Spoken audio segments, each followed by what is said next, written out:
Hello, Paulo. Welcome to Snippet 3. Hi, Lucas. Thank you very much for having me. There have recently been many claims for shortage of bulk cargo in Brazil, and a key point in those cases can be the draft survey versus shore scale figures. I've heard you have a court decision in that sense you would like to share with us today.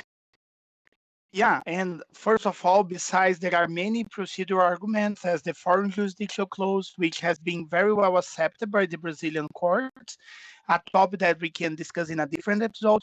Today, I want to highlight a case based on the evidence production that was decided based on the evidence production.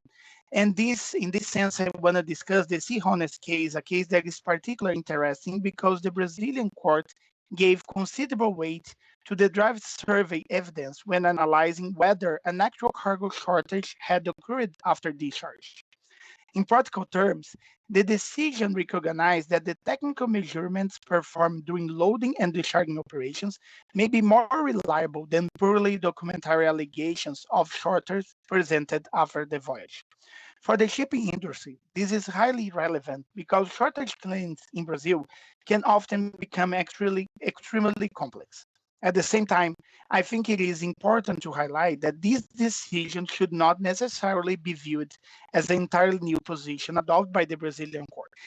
This is not the first Brazilian case in which technical evidence, including draft surveys, independent inspections, and operational records, has played a decisive role in the outcome of cargo shortage disputes. Brazilian jurisprudence has historically shown that courts are willing to rely on technical evidence wherever it's well documented and properly preserved.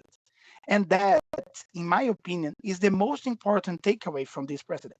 Wherever we are dealing with disputes potentially subject to Brazilian jurisdiction, preserving every possible means of measurement and evidence collection remains absolutely essential.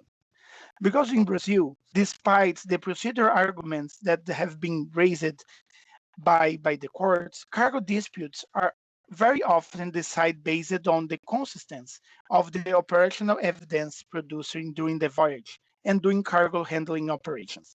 In other words, the strong legal strategy usually starts long before any litigation begins.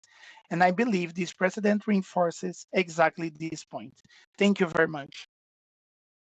Many thanks, Paulo, for sharing this interesting case with us. Thank you.